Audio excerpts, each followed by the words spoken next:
আসসালামু আলাইকুম ওরহমতুল্লাহি ওবারাকাতুম।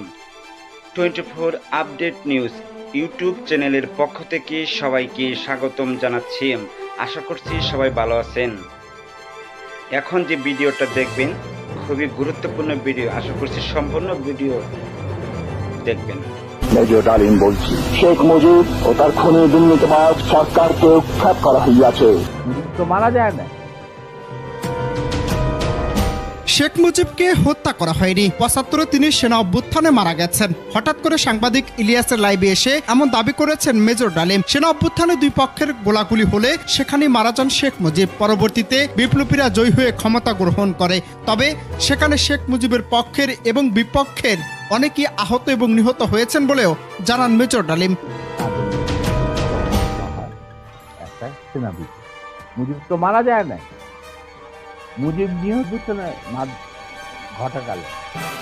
সেনা অভ্যুত্থান তো আর খালে যাতে মার্বেল খেলে না, ওখানে দুই পক্ষ থেকেই গোলাগুলি হয় এবং হতাহত হয় দুই পক্ষ। যেমন সে সময় শেখ মুজিবের মৃত্যুর ঘোষণা দেওয়ার পর বাকশাল থেকে মুক্তি পেয়ে লাখ লাখ মানুষ আনন্দ উচ্ছ্বাসে মেতে উঠেছিল। দেশের সকল প্রান্ত থেকে সকল মানুষ আনন্দ মিছিল করতে থাকে। শেখ মুজিবের সে সময়ে যে সকল রাজনৈতিক দলগুলো কোণঠাসায় ছিল তারাও সেদিন মুক্ত বাতাসে বের হয়েছে। সেদিন যা হয়েছে পুরোটা ছিল সামরিক অভ্যুত্থান। ইলিয়াস ঘোষণাটা আমি দিয়েছিলাম স্বতঃস্ফূর্তভাবে মুজিবের সেই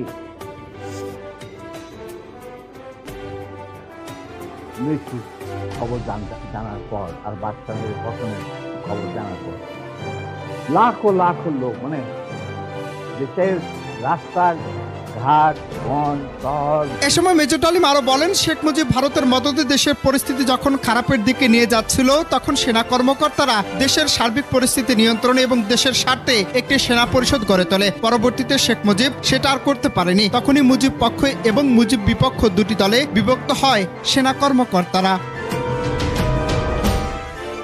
যে 15ই আগস্ট কিছু কোনো বিচ্ছিন্ন ঘটনা, এটা সূত্রপাত হয় মুক্তিযুদ্ধ চলাকালীন অবস্থায়।